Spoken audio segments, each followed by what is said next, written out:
नमस्कार. थर्मोडायनॅमिक्सचा आपण आजचा 16 नंबरचा प्रॉब्लेम बघतोय. त्याच्यामध्ये काय दिलंय त्यांनी तर 6.6 × 10⁻² kg ऑफ CO2 दिलाय. म्हणजे काय तर आपण आपली डायग्राम फिक्स आहे, याच्यामध्ये आपण हा गॅस आपण हे केलाय. ह्याच्यामध्ये काय केलंय तर सुरुवातीचं इनिशियल प्रेशर होतं ते 1.51 × 10⁵ Nm/m² होतं, म्हणजेच पास्कल. नंतरचं प्रेशर झालं 2.53 × 10⁵ Nm/m². टेम्परेचर होतं 293 केल्विन. आणि सगळ्यात महत्त्वाचं इथं कॉम्प्रेशन झालंय. म्हणजे हा कॉम्प्रेशन झाला याचा अर्थ समजा पिस्टन आधी इथं असेल, हा P1 असेल आणि हा P2 असेल. पिस्टन खाली आलाय म्हणजे कॉम्प्रेशन झालंय. Work done by the surrounding on the system आहे. आणि तो गॅस आयडियल बिहेव करतोय असं आपण कन्सिडर करतोय. आरची व्हॅल्यू दिले आणि atomic weight of carbon and oxygen दिले. तर आपण काय करतो, पहिला गिवन लिहितो. गिवनमध्ये काय लिहितो तर मास ऑफ CO2. मग मास ऑफ CO2 किती आहे तर 6.6 × 10⁻² kg. kgमध्ये ठेवून नाही चालणार, आपल्याला ग्रॅममध्ये कन्वर्ट करावं लागेल. 10⁻³ ने मल्टिप्लाय केलं की 66 ग्रॅम येतो. मग नंबर ऑफ मोल्स पण लागेलच, काढून घेऊया. नंबर ऑफ मोल्सचा फॉर्म्युला आहे mass upon molar mass. Is equals to 66 त्याचं मास आहे आणि CO2चं मोलार मास 44 आहे.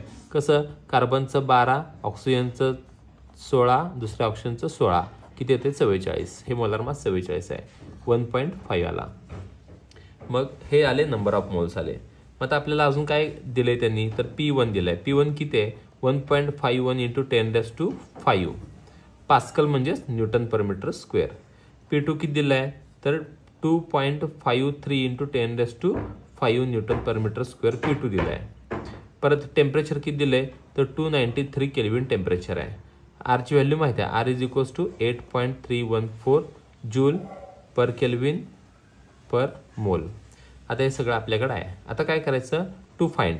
काय फाइंड आउट करायला सांगितले त्यांनी तर आपल्याला सांगितलं की वर्क डन कॅल्क्युलेट करायचं आहे. मग Wmax is equals to question mark.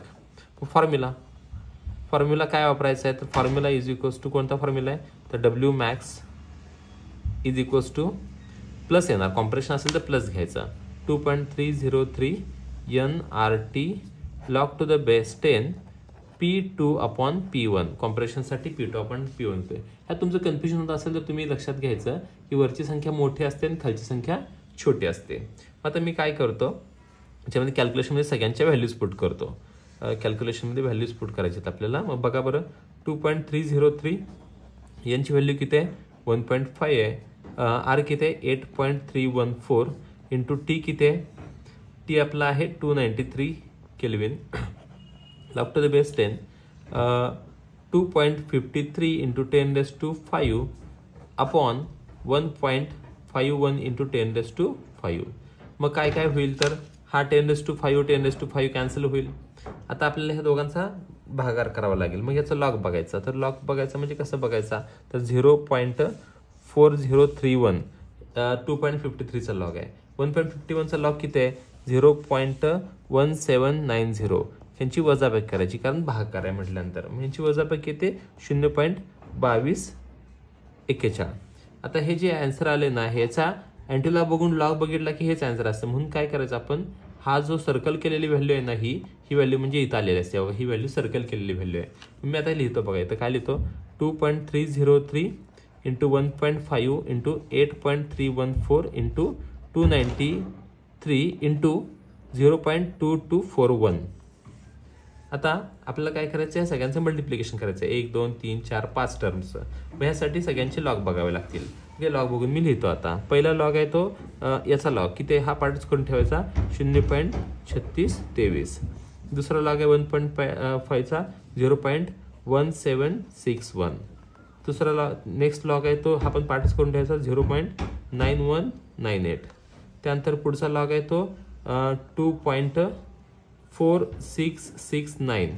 पुढचा याचा लॉग येतो तो 1.3504. आता या सगळ्या लॉगची सम करायची. तर ती सम किती येते तर 5 5 7 2 आणि 3 पॉईंट ही त्याची सम आली. मग याचा काय बघायचा अँटीलॉग बघायचा. याचा अँटीलॉग किती येतो तर याचा अँटीलॉग येतो 1886. आता 186 म्हणजेच काय, हा 3 पॉईंट आहे ना, म्हणजे इथं आपण बोट ठेवतो 1 2 3 इथं पॉईंट येतो, म्हणजेच आपला डब्ल्यू मॅक्स जो आला आहे इज इक्वल्स टू किती आला, 1886 जूल. फायनल आन्सर आला. थँक्यू.